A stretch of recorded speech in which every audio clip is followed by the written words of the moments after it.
Ni meje. Za dobre ideje.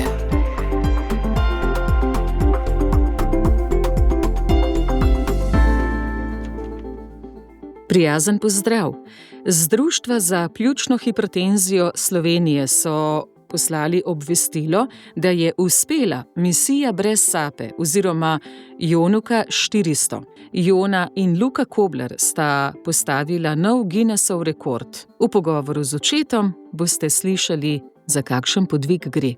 Pozdravljeni, zdravo.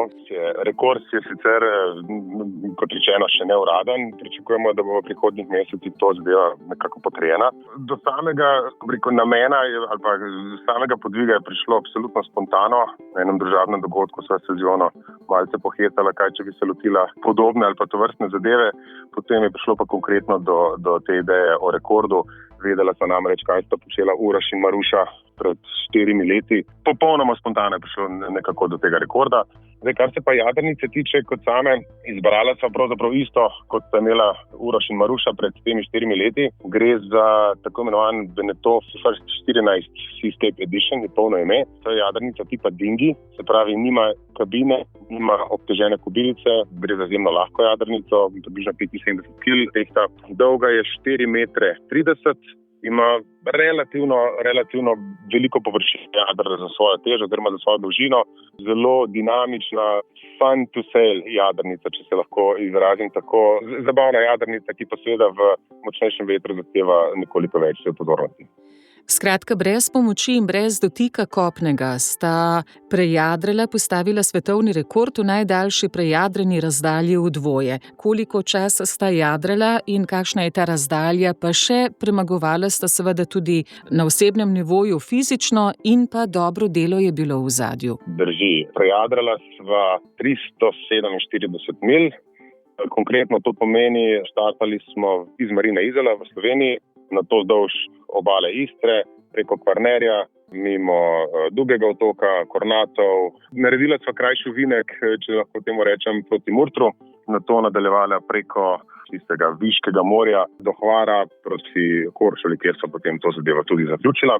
Zgodba je imela večji namen, širši namen. Ozaveščali smo tako imenovani pljučni arterijski hipertenziji. To je bila neka logična posledica. Z boleznijo smo dobro seznanjeni na osebni ravni in poznamo vse tegobe vseh pacientov. Vemo, kako problematična oziroma kako težka je tudi diagnostika, tako da je nekako bilo smiselno, da smo se, logično, da smo se v tej smeri odločili in vesela sva, da je spadlo tako, ker mislim, da je bilo tisto ozaveščanje oziroma cilj dosežen, kot smo si ga zadali. Ga lahko še midva znova in zelo jasno ter na glas poveva poslušalkam, poslušalcem? Ja, ozaveščamo o tako imenovani pljučni arterijski hipertenziji. Gre za bolezen, ki ima nespecifične simptome in je posledično težje prepoznavna, težje diagnosticirana. Simptomi, kot so zadihanost, omotica, tudi modre ustnice, skratka neka neobrazložljiva zadihanost, utrujenost, lahko seveda pomeni tudi to bolezen in pomembno je, da se o tej bolezni govori, da se tudi na potencialno bolezen pomisli. Misija brez sape in je kdaj res vzelo tudi vama sapo v poteku samega jadranja? Da, dobesedno nam je vzelo sapo večkrat v tistih nočnih urah.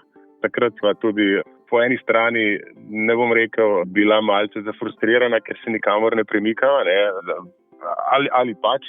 Bil je to tudi idealen trenutek, da se si malce odpočila, ampak tista želja, da prideva na cilj kar se da hitro in čim manj utrujenost je seveda prevladala, tako da tista sapa, ki nam je bila odvzeta v teh nočnih urah, je bila malce slaba volja in da tu lahko naredimo neko simbolično primerjavo. Nama je pa na drugi strani vzelo sapo v prenesenem pomenu pa tista zadnja noč z premočnim vetrom, vzelo sapo v smislu, a nama je res tega treba, ampak tudi to so nekako prebrodila in konec dobro, vse dobro. Samo še ob sklepu povejmo, Luka, kje lahko najdemo več informacij, morda tudi kakšne posnetke in kako lahko tudi sami pomagamo, nenazadnje Društvu za pljučno hipertenzijo Slovenije. Ja, seveda. Vse informacije o bolezni so na strani Društva za pljučno hipertenzijo Slovenije. V društvu so absolutno na voljo tudi za vse informacije preko telefona oziroma preko elektronskega naslova. Kar se pa tiče samega projekta, so pa vsi posnetki, mislim, da kar celotna dokumentacija na voljo na spletni strani jonuka400.si.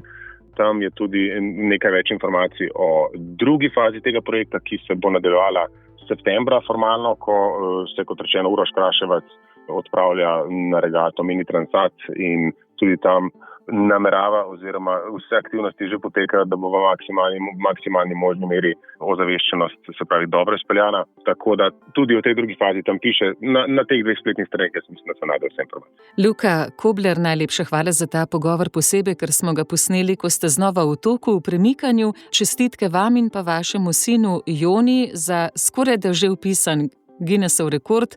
Malo še počakamo, pa bosta tudi vidva opredeljena kot zmagovalca, kot posebna junaka, ki dajeta poudarek pravim vrednotam. Naj vam nikdar ne zmanjka sape, ko se boste lotevali takšnega ali podobnega projekta še kdaj. Najlepša hvala. Hvala za tale pogovor in lep pozdrav v studio. Tako, Luka, srečno. Nasvidenje. Nasvidenje, srečno. 2 za začetek, Jona in Luka Kobler, eden za ocean, vsi za isti dih. Kot rečeno, več o misiji brez sape pa na spletni strani jonuka400.si. Ni meje. Za dobre ideje.